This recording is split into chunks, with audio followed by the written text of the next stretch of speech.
Hey guys, welcome to Sky World. North Carolina Governor Roy Cooper signed into law significant changes to the state's recently passed 12-week abortion ban, just hours before it is set to take effect Saturday. Earlier this week, the state's Republican-controlled legislature advanced House Bill 190, an unrelated measure focusing on the Department of Health and Human Services, with the last-minute changes to the abortion law to the Democratic governor's desk for approval. Though Cooper vetoed the 12-week abortion ban before it was overridden by the GOP supermajority, the governor said the surprise amendment was important to clarify the rules and provide some certainty. In addition to being dangerous for women, the rushed abortion ban was so poorly written that it is causing real uncertainty for doctors and other healthcare providers, he said in a statement. This bill is important to clarify the rules and provide some certainty. However, we will continue fighting on all fronts the Republican assault on women's reproductive freedom. Cooper's signature comes as a federal judge is considering whether to temporarily block certain parts of the new abortion law from going into effect on July 1.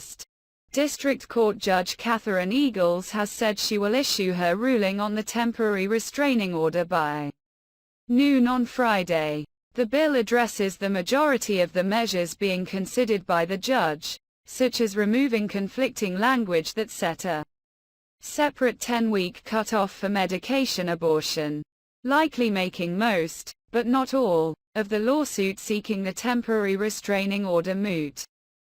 CNN previously reported that legal filings from attorneys representing Republican leadership appeared to confirm the amendment was written to address a lawsuit filed by Planned Parenthood and other abortion providers, which flagged multiple inconsistencies and potential constitutional violations in the original text of the new abortion law, Senate Bill 20.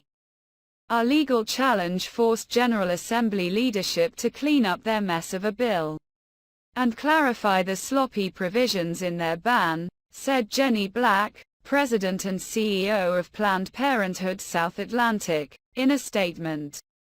These amendments are little more than lipstick on a pig, but they will allow us to provide abortion care to more people within the confines of this unjust and inhumane law. Planned Parenthood South Atlantic is working around the clock to implement these changes and prepare providers and patients for the sweeping abortion ban to take effect. Senate Bill 20, dubbed the Care for Women, Children and Families Act, bans any licensed physician from performing abortions after the 12th week of pregnancy. It provides exceptions in the case of rape and incest through 20 weeks of pregnancy or in the event of a life-limiting anomaly, through 24 weeks. Under the bill, the procedure could be performed by a physician if a doctor determines an abortion is necessary to avert a patient's death, not including psychological or emotional conditions. The bill prohibits healthcare providers who object to abortion, on moral, ethical, or religious grounds, from being required to participate in medical procedures that would result in an abortion. It also creates several new reporting requirements, calls for multiple in-person examinations by physicians seeking to prescribe or administer abortion-inducing drugs, and will prohibit people within the state from mailing such drugs to a pregnant woman.